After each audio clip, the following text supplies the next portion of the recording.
જય સોમનાથ. ગાંધીજીના શૈક્ષણિક વિચારો. લેખક કૌશિક પ્રજાપતિ. ગાંધીજીનું પાયાનું શિક્ષણ એ તેમના શિક્ષણની ફિલસૂફીનું વ્યવહારુ મૂર્ત સ્વરૂપ હતું.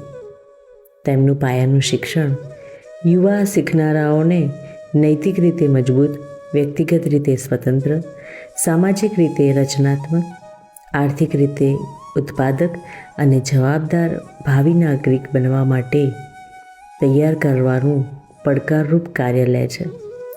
જે યુવાનોને કૌશલ્ય આપીને સ્વરોજગાર બનાવીને બેરોજગારીની સમસ્યા હલ કરવામાં મદદરૂપ સાબિત થઈ શકે છે. ગાંધીજી માનતા હતા કે શિક્ષણથી બાળકની તમામ ક્ષમતાઓનો વિકાસ થવો જોઈએ, જેથી તે સંપૂર્ણ માનવ બની શકે. આ રીતે સંપૂર્ણ અને સુમેળપૂર્ણ રીતે વિકસિત વ્યક્તિગત જીવનના અંતિમ ધ્યેયને સાકાર કરવામાં સક્ષમ છે, જે સત્ય અથવા પરમેશ્વર છે.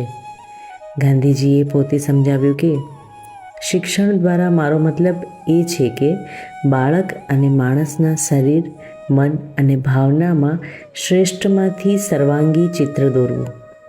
સાક્ષરતા એ શિક્ષણની શરૂઆત કે અંત નથી. આ માત્ર એક માધ્યમ છે જેના દ્વારા સ્ત્રી અથવા પુરુષ શિક્ષિત થઈ શકે છે.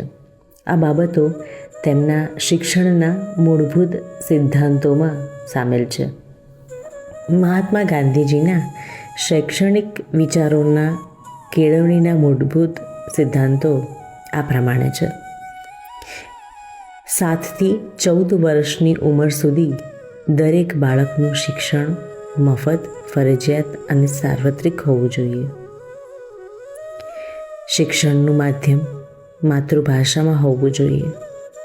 માત્ર સાક્ષરતાને શિક્ષણ સાથે સરખાવી શકાય નહીં. શિક્ષણ એ શિક્ષણના માધ્યમ તરીકે અમુક હસ્તકલાનો ઉપયોગ કરવો જોઈએ, જેથી બાળક તેના જીવન માટે આર્થિક આત્મનિર્ભરતા પ્રાપ્ત કરી શકે. શિક્ષણથી બાળકમાં માનવીય મૂલ્યોનો વિકાસ થવો જોઈએ.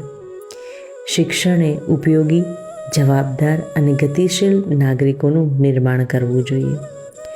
શિક્ષણ દ્વારા બાળકની તમામ છુપાયેલી શક્તિઓનો વિકાસ, જે સમુદાયનો તે અભિન્ન અંગ છે, તેના અનુસાર થવો જોઈએ.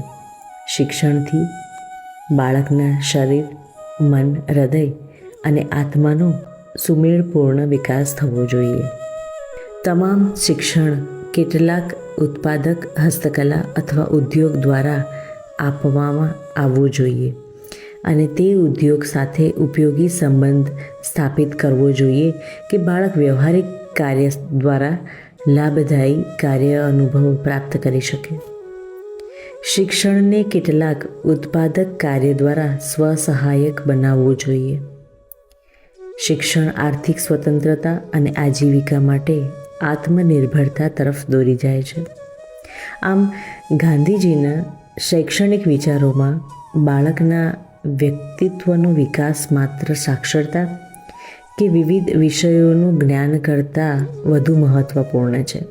બીજા શબ્દોમાં કહીએ તો તે જીવન કેન્દ્રિત તેમજ બાળ કેન્દ્રિત શિક્ષણ હોવું જોઈએ.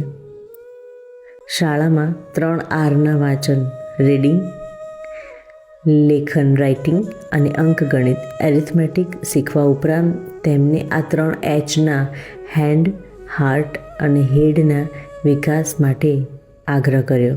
આમ, શિક્ષણનો ઉદ્દેશ બાળકના સંકલિત અને સર્વાંગી વ્યક્તિત્વનો વિકાસ કરવાનો હોવો જોઈએ.